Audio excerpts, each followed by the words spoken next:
tell about it? Ooh. I have. And before I tell you about it, I want to introduce you to my husband, Jacob. He's actually not here tonight, but I'll describe him to you. Picture this.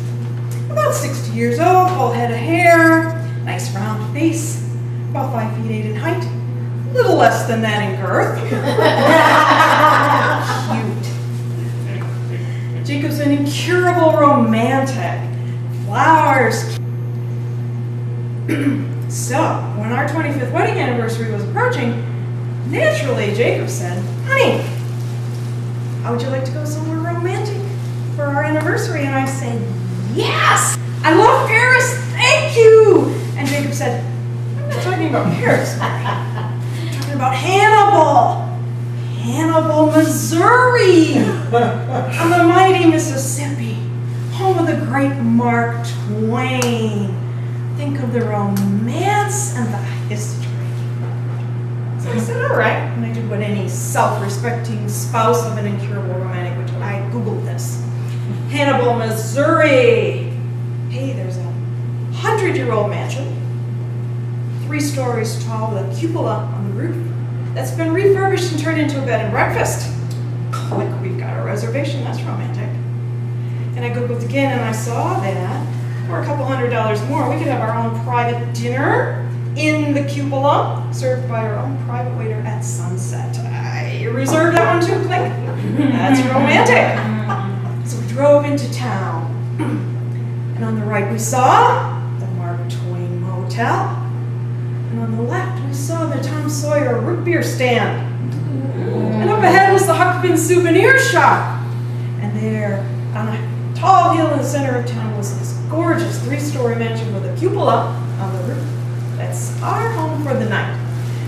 We arrived, we got the royal tour. And then our host said, "Well, be sure to show up at 7:30 in the cupola for your dinner. I'll be out of here and see you for breakfast." And we said, "Wait a minute, don't you live here?"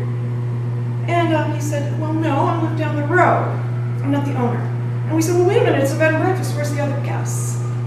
And he said, "There are none. The place is all yours." All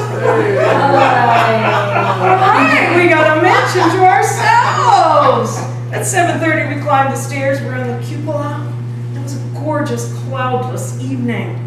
We watched the sunset in the west over the prairie, and the full moon rise in the east over the Mississippi. And our waiter was a delightful Turkish exchange student who gave us all the history of the place. And then he said, as he served our meal, "Of course, you know this place is haunted, right?" And we said, "No, we hadn't heard. But that's okay, we don't believe in ghosts." And he said, "No, all the guests have had some mysterious phenomena you might just want to be aware." So my husband, Jacob, who's a pastor, was about to say grace. And Jacob said, "Dear Lord, please bless this house, and bless everyone in this house, and bless everyone who has ever lived in this house, and give them peace. Amen." We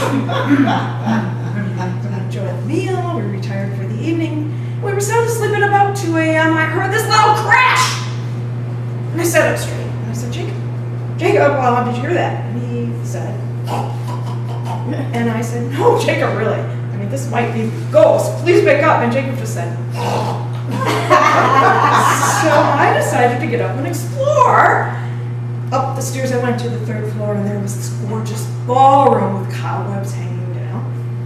And I imagined the people dancing, and the beautiful women in their gowns twirling, and the handsome gentlemen in their tuxedos bowing. You know, if there were guests of those folks there that night, I didn't see them.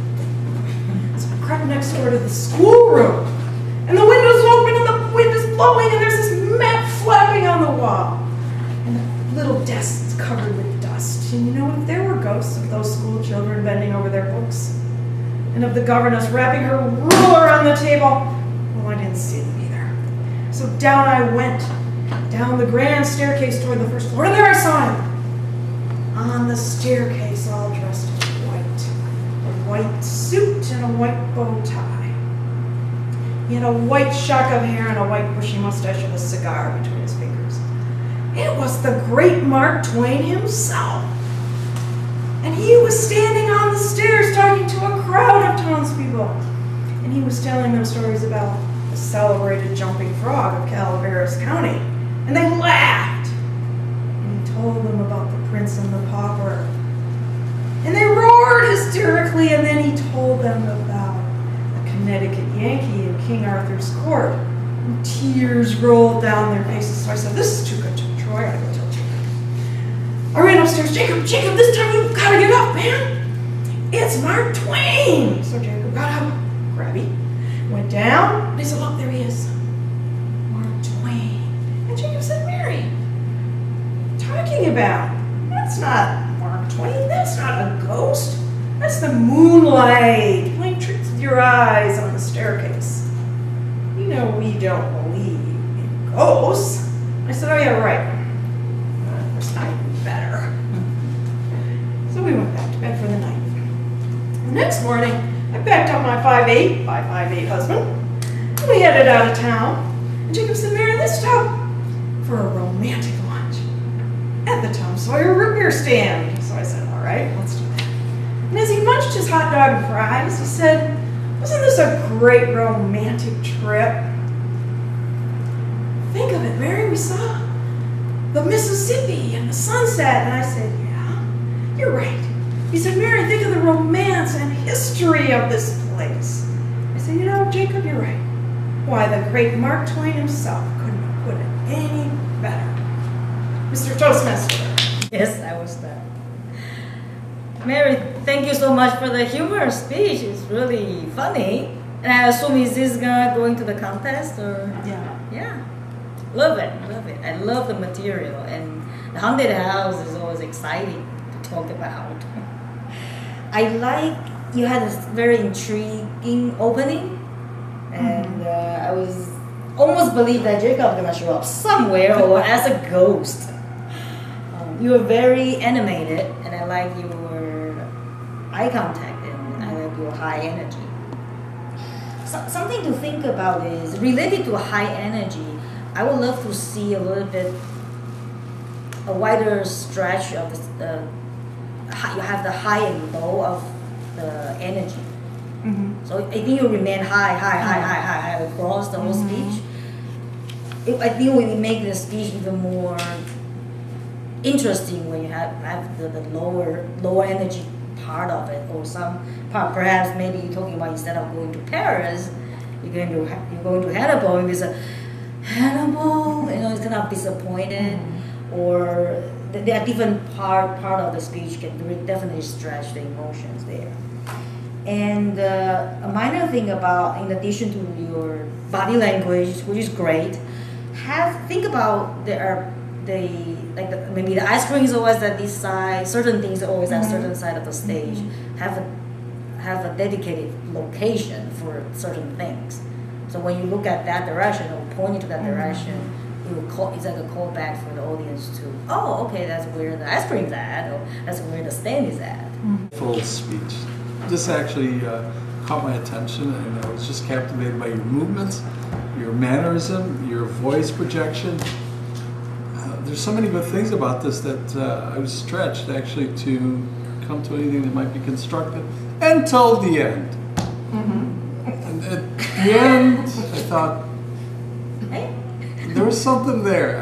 I cannot put it completely into words other than I felt that I was riding out of the town with the two of you, and somehow the story didn't quite end for me. I need a message that's a lot clearer for me, and some sort of closing. And since you mentioned that Jacob is romantic throughout, maybe something that ties in with a closing romantic note from you, because I didn't get that you were quite romanced at the end of this. Is as you pass Mark Twain, you look over and you either wink or do something knowingly, because there was a connection there, because you saw them at the stairs. So you connect and you say something. He and I think I saw him wink at me, and I just winked back. And looking back at Jacob, the romance in just well done. And forget Paris. Forget it. I want Hannibal again. That's the message. The message is romance. Mary, I liked that you used a question to the audience. I think that was very effective. And I've been focusing more and more on storytelling. You really did a good job of making sure the story is seen, known, and heard. You got a sense of what the background was. You knew what was going on. You could see the different characters. Not too much details, just enough wonderful details of your husband. And then heard the different dialogues. You can do a little bit more maybe internal dialogue, what you're thinking as you're going through. But very good. And of course, humor. Humorous speech. It's funny. People laugh. That indicates you're doing a humorous speech. You tell a humorous speech, people don't laugh, you're not doing humorous speech. So you were doing humorous speech, that was good. Thoughts about improvement really have to do with pauses for me. Particularly your pause before and after your opening question. Have you ever been in a haunted house and survived? A little bit of a pause. There's two questions, but they're all kind of put together. So the surprise is kind of the surprise of the question. So, small thing there. I was a little bit surprised when you were talking, when your husband was talking to you to find you were addressing me, and vice versa when you were addressing your husband, you were talking to Julia. So think about who you're going to pick that fits the sex matches with the right situation. And to bounce off what Rocky says, think about the conclusion. What's really the point here? A funny speech is good for that moment. You hear it and forget it. But a speech which has a point, which has something there, so people are somehow better, they do think or feel differently, afterwards, that is something people take with them. They figure, that wasted my time, I really got something out of it. So humorous stuff is great, but if you get a point to it, it's that much more powerful, that much more memorable. I think your introduction was very clear. You knew exactly what you were going to talk about and the story. So right away we were intrigued by the whole speech. So that was very appropriate. You were funny. The sense of the humor showed very clearly, and you use the movement back and forth and your hand gesture very effective. Just 2 points for possible improvement. I wrote slow down a bit because I felt it was too fast, and that was put very well by Julia. Said you have a higher energy, which I call it. You were too fast, and Tim mentioned also the same point. So all three of us, at least I see it this way, that we're on the same page. Mentioned that you need pauses. So pauses, lower the energy, slow down a bit. They are all really the same thing. And the conclusion, I think Rocky mentioned it, and I wrote here, the conclusion came too fast, and I think it was put better than the way I put it by Tim and Rocky, that give us a point or a sense of the whole story. And the way I look at it, the conclusion just need to be a little more than maybe 20 seconds, 30 seconds, summing up, giving us the moral of the story, and it doesn't have to be funny, but at least something that closes the whole thing. Enjoyed this. I wish I would have known in advance that it was a humorous speech, because there are things that I would have written down notes for added humor. I thought your description of your husband was absolutely fabulous. I feel like I know him and I like him, and it's obvious you know him and like him too, which I think is wonderful. You started off with honored Toastmasters, and I don't get that. We're not actually receiving any honors, so that confused me a little. Also, one thing that in your speech surprised me, and I think can be used for hilarity, is this is your husband's idea of a wonderful romantic trip, and you end up making all the arrangements. And you can talk about, yes, he's romantic, but you're practical, or it falls to you to make these romantic dreams come true. I also commented on that you need more pauses. Another thing that I think possibly you might want to do is, at the end, you're going off to Huck Finn Donuts, or Tom, whoever's donuts it is. I think because this is about a haunted house, it should end in the haunted house, maybe even on the steps of the haunted house. And also, this is supposed to be a big romantic trip, and you talk about that it was a romantic trip, but it seems to have been a different romance for each of you. He's just happy with the history. You're excited that you actually saw history alive. It's a sort of a shared experience, but you each experienced it differently, and perhaps you could talk about what that means about romance, and that's your conclusion. And after X number of years, this is one of many things you've shared, and who else could you share it with? A night in a haunted house. That was just really great. You did a great job.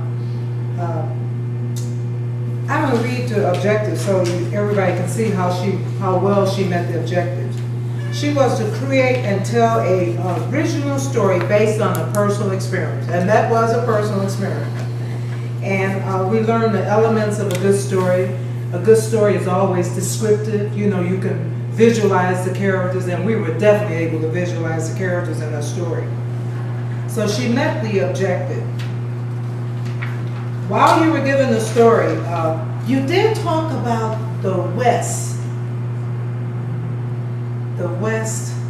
Oh, you did point to the right way. But it seemed like she said the East. Okay, well, anyway, maybe that's okay. Well, I didn't literally point to the west in this room, though. yeah, okay, she did, but West is this way. No. What's that? No, West is it. Oh, Sure is. Oh, what Yeah, am I thinking sunsets of? over there. So Yeah, I call okay. it the west. well, you pointed to the East then. Okay, all right. That's why I wanted to clear up. The story did build to a nice climax. I was very involved, and it seemed like the story ended before I could realize it. You know, the title made me think it would be more clues of a haunted house, except that big clash sound you heard upstairs. And it turned out it was a window, something blowing against the window. Perhaps the lady who didn't dare live in the house, maybe that was my clue. And oh no, I wouldn't live there, you know. But I needed some more clues that it was a haunted house.